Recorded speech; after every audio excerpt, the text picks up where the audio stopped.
everyone. I hope you're all doing well today. This time we are going to be talking about Thousand Arms, a very horny game. So let's talk a little bit about the story now. It's not really anything too crazy once you really look at it. It's the typical, we need a hero, he's going to gather a party, and then he's going to stop the big bad guy from doing whatever. This story actually is a little bit closer to what like Final Fantasy II and Final Fantasy IV were. You have your initial story where everything's fine, and then an empire comes in and starts destroying everything. In this case, you play the prince of some kingdom. The empire comes in, destroys your kingdom, kills your family, or at least I'm assuming they killed your family because they're never shown again. And then you travel to another place.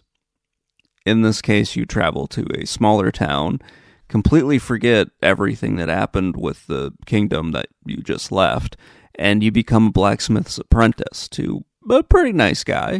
He's got a whole bunch of women around him. By the way, your lead character is a huge womanizer, or at least wants to be a huge womanizer. The whole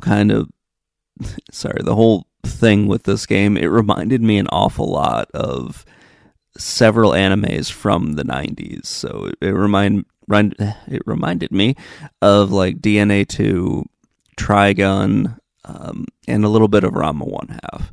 Just because you have your characters who are almost always getting themselves in strange positions. The character Musa reminded me a lot of the lead character from DNA 2, because whenever like a pretty girl shows up around him, he is just incapable of doing anything. It would have been funnier if he did the same thing as the character in DNA 2, where whenever a pretty girl gets near him and he gets nervous, he starts throwing up. But no, they just have him freeze up. So Mies, our main character, he goes and he becomes a blacksmith's apprentice to become a spirit blacksmith. He comes from a long family of spirit blacksmiths, so he can kind of do this. As he starts training, the Empire attacks the town, kills his master. The other apprentice blacksmith joins the Empire and leaves and changes his name to the Dark Master. So there's your kind of sub-bad guy that you're going to be competing with for the rest of the game. Along the way, you kind of gather your party together, and you meet a bunch of attractive women. One of them I find a little bit more attractive than the others, but we're not going to get into my waifu for the game. So you meet all these different people. The women are the only really important ones because they have a major function in the game. They're the only ones that can help you upgrade your weapons and can kind of give them different elemental powers and teach you the different spells that you aren't really going to need for the game. I'll talk more about that in gameplay, but the magic is just the magic is kind of pointless in this game. So the way you get like more impressive spells and everything is you have to go on dates with these women. So you kind of increase your level of friendship and everything with them. And it's not as important as it probably should be, but it's kind of cool. So you do all that, and after you've gathered your party together and you've kind of stopped a whole bunch of the basically robot masters that the Empire has, which is kind of awesome. The Empire is like this weird, it's not really a steampunk, it's closer to cyberpunk, because the Emperor creates a whole bunch of machines and everything, and it's pretty awesome. So as this goes on, more stuff is explained, where there's a light clan and there's a dark clan. You're part of the light clan, the Emperor is part of the dark clan. And there are 5 sacred flames, and then the primordial flame. The dark clan wants to turn them all, well, not really the dark clan, but the Emperor wants to turn them all dark so he can become a god. And you don't want this to happen. It's kind of weird that the dark clan isn't really evil, it's just the Emperor. And the Light Clan is just normal people. It feels like the two clans could have been just fine, but the Dark Clan named themselves something bad, and that's just, kind of set them apart as being kind of evil. But you end up traveling to the moon to fight the Emperor so that he can not become a god. Spoiler alert, he becomes a god and you have to fight him and kill him. And yeah, that's kind of it. It's a pretty fun story, actually. There's a lot of weird stuff that goes on, a lot of fourth wall breaking. It's generally just a great time to go through and play. I really liked the story in this, and it was one that didn't take too long to get through.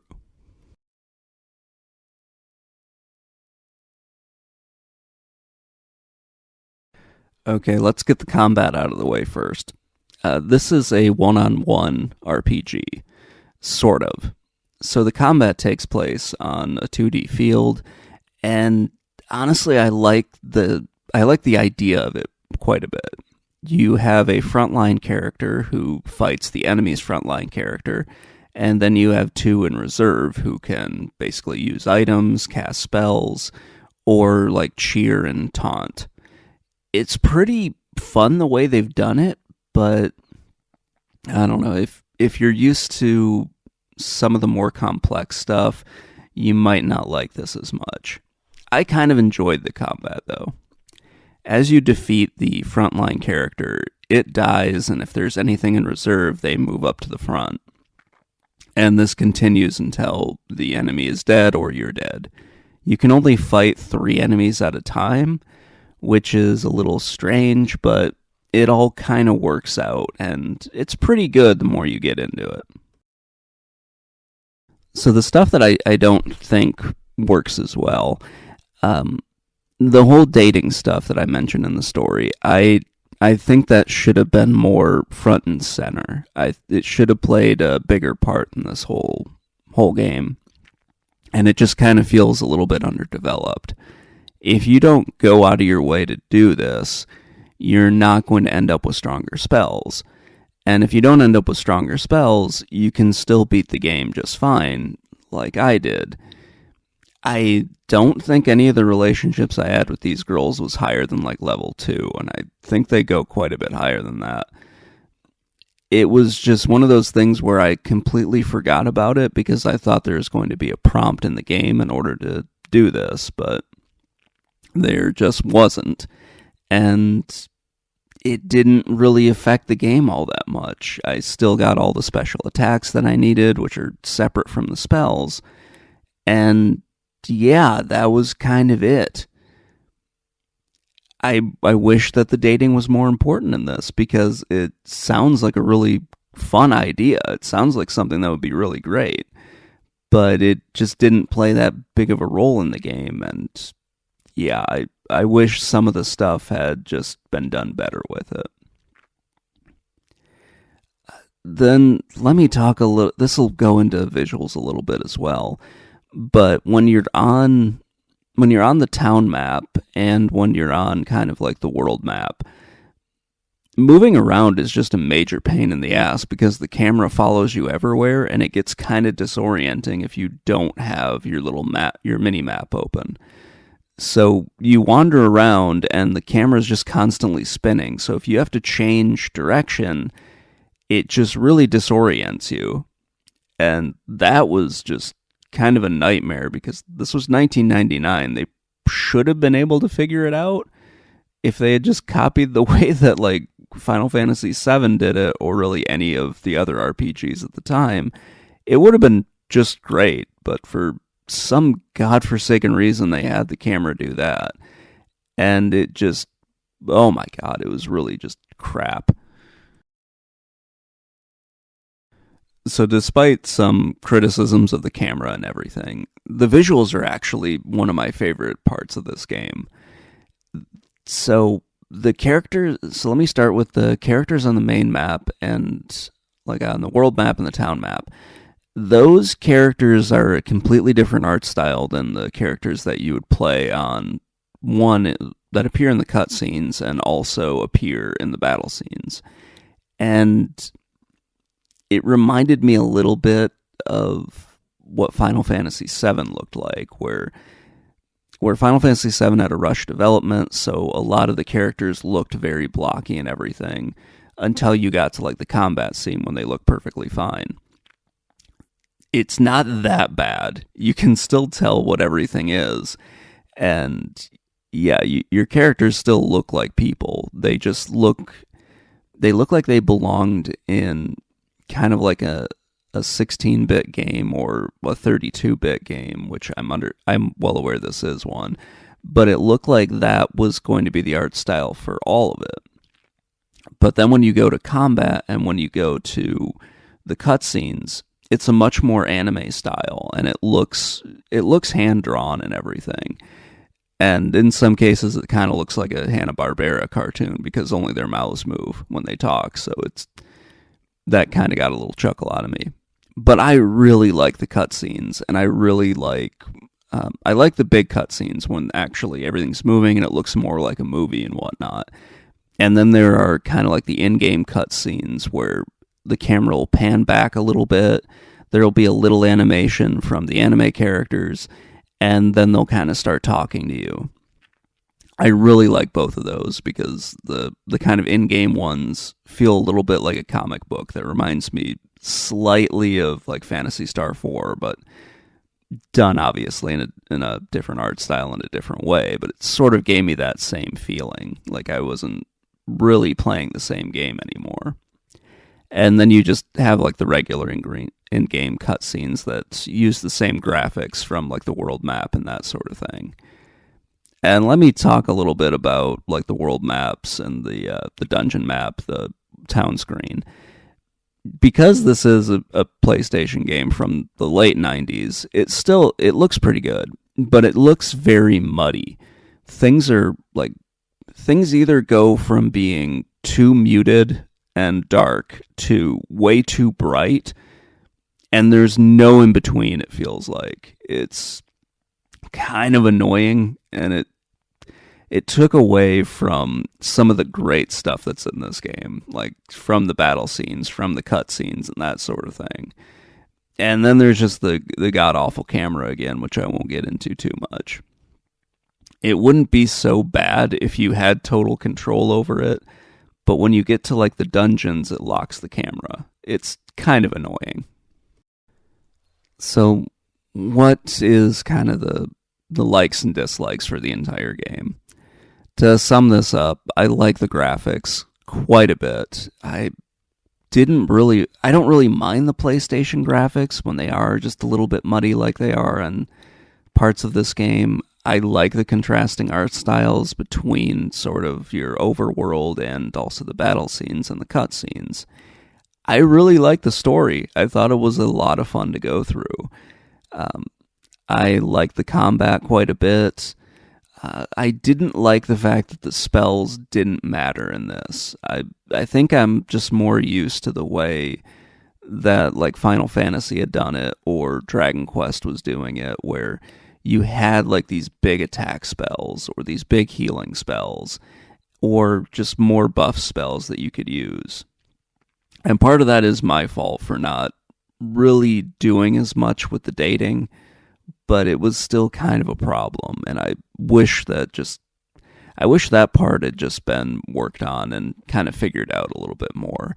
It was really the only like generally bad thing that I had with this was that part of the game. I thought just the spells and the magic were way too underpowered for what you wanted to do, and that ties into the dating and everything, where I didn't think it was as important as it probably should have been. The fact that I could play through the entire game and not even really worry about dating any of the women that were in my party to increase my friendship with them, and then use that to give my characters better spells and everything, that was kind of weird. And yeah, it should have been done differently. But yeah, it's a fun mechanic and everything if you remember that it's there, and oftentimes I forgot because I was paying attention to the story. And if some of those dates had been worked into the story a little bit more, or you had more, if you had more downtime and you didn't, want to keep playing through the game, I think that stuff would have been just exponentially better. And part of that, oh gosh, part of it does tie into like how you upgrade your equipment. So you don't really have armor in this game, and you do have some different weapons you can equip, but they don't really matter as much because you go to the forge and you can upgrade your weapons and everything. And that's all dependent on what level you are. So the more you level up, the better equipment you'll have by going to the forge and upgrading your weapons. But that doesn't really, it just didn't seem to matter it didn't seem to be as effective as it would have been if a lot of the issues with sort of the dating and that sort of thing had been better. Well, it was explained, but kind of like better, like done better. I hope that made any sense. Oh, man. So overall, though, I really did enjoy what I was doing in this. I didn't think it didn't take me very long. I think it's only like a 25 to 30 hour game. So yeah, it is a lot of fun, though. I did enjoy playing this game. It was great. There's a lot of humor in this, a lot of fourth wall breaking. The story's pretty fun to go through. I really was digging the characters. I thought they were great. There's a lot of cliches in this, but the game will go out of its way to point out how cliche they are. You'll run into like some characters and everything where they're flat out telling you that it's a video game, or they know that they're in a video game. Like characters saying, yeah, I greet people. That's the only thing that I'm allowed to do. I just sit here all day and I greet people. I don't get to say anything else. It's so much fun to go through and just to talk to the different characters, to see what they're going to say. It was really just so enjoyable to go through all of this. I hadn't played this game in a very long time, though. So the last time I played it was probably 20 years ago. Maybe more than that. God, I'm old. But it's been such a long time since I played it, and I had forgotten about a lot of the weird things in this game. Yeah, it was so much fun to go back and play this and just kind of go through the whole thing. It did feel like I was speedrunning it a little bit, which I don't believe was true. But yeah, whatever. Anyway, let me know what you think of Thousand Arms. If you played this, if you kind of like the concept and that sort of thing, or if you think I did a terrible job of explaining it. Let me know in the comments below, and I will talk to you all later. Bye.